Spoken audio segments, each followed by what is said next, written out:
Durant toute ma vie de chasseur, j'ai toujours apprécié les différents défis que constitue chaque mode de chasse. En fait, j'ai toujours trouvé intéressant de découvrir quelque chose de neuf, quelque chose que je n'avais jamais vécu avant. Dans ma jeunesse, je ne pensais qu'à passer un maximum de temps à la chasse, peu importe l'endroit, le moment et la chasse pratiquée. Mais tout a changé pour moi en 1985, lorsque j'ai eu le privilège de vivre une battue au grouse dans les Landes du nord de l'Angleterre. C'est là que j'ai découvert une chasse qui offre tout ce que j'apprécie dans une battue au petit gibier et en matière de tir. Quand la joie de voir des oiseaux volant parfaitement et l'expérience unique d'utiliser un fusil fait sur mesure s'unissent pour le meilleur. Désormais, le plus important pour moi, c'est que la chasse se déroule dans des conditions que j'estime être à la fois intéressantes et difficiles. Je suis conscient que mon attitude peut paraître intransigeante, mais c'est ainsi que je le ressens. Puisque nous parlons d'intransigeance, il est difficile pour moi d'éviter le sujet de la battue au grouse dans mes conversations. Il y a plusieurs raisons à cela.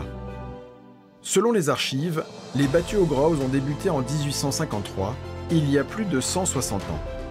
Au départ, il s'agissait d'une chasse réservée à l'aristocratie, des personnes fortunées ayant accès à des territoires de landes infinis et qui avaient les moyens de financer de telles battues qui déjà à l'époque nécessitaient de gros investissements. Et ce point reste d'actualité. De nos jours, les battues au grouse se sont nettement démocratisées et sont ouvertes à une plus grande variété de clientèle, dont une part croissante de touristes venus des 4 coins du monde pour visiter la Grande-Bretagne et célébrer la battue au grouse. Un véritable spectacle riche en traditions et régi par son propre protocole. Au Royaume-Uni, la saison des battues au grouse débute le 12 août, un jour que la communauté des chasseurs a baptisé The Glorious 12, un jour considéré comme étant le plus important dans le calendrier des gentlemen chasseurs. Et c'est mon cas. C'est un vrai privilège de participer à un événement qui se déroule dans des paysages aussi spectaculaires.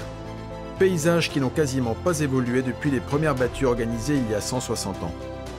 Même l'organisation des battues est restée identique. Les postés prennent place dans ce qu'on appelle des butts, de petits murs de pierre qui affleurent avec le sol et recouverts de tourbes pour mieux s'intégrer dans le relief. Le tout en ligne. Comme pour toute battue, les oiseaux sont poussés vers la ligne de postés par une équipe de rabatteurs.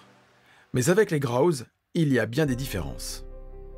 Les grouse que nous chassons sont nés dans les landes de bruyère qui s'étendent à perte de vue.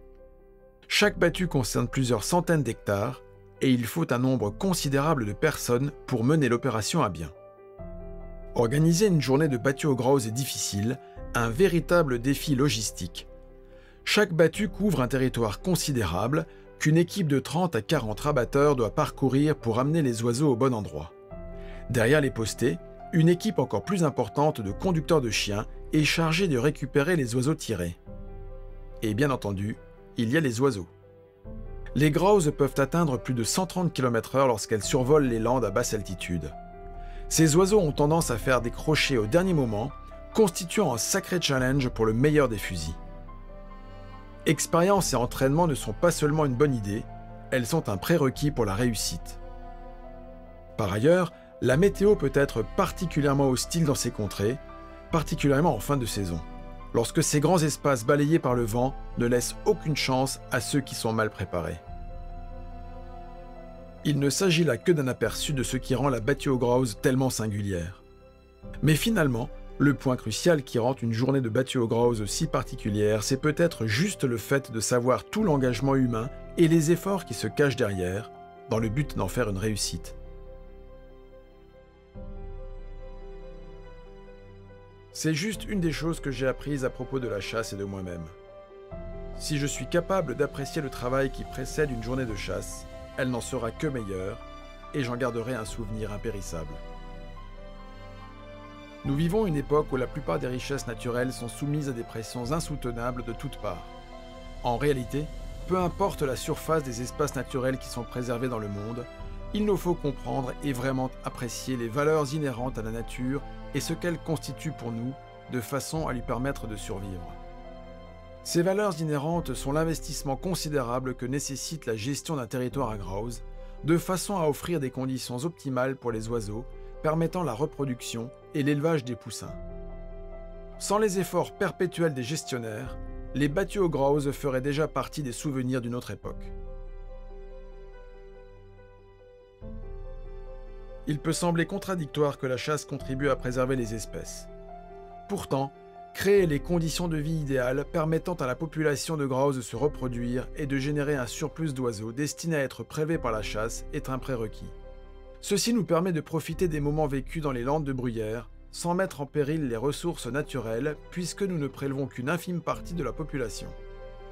Pour moi, participer à une battue aux grouse n'a pas pour objectif de sauver le monde. Je le fais car j'adore cette chasse et je chéris chaque moment qui reste gravé dans ma mémoire. Les hautes terres du nord de l'Angleterre sont plus menacées que la forêt tropicale. Sans ces biotopes, la grouse va disparaître. Elle vit dans la bruyère et de la bruyère. J'apprécie de participer à une chasse me permettant de profiter d'une nature vierge dans laquelle des hommes et des femmes pratiquent avec respect un loisir qui a traversé le temps depuis plus de 160 ans.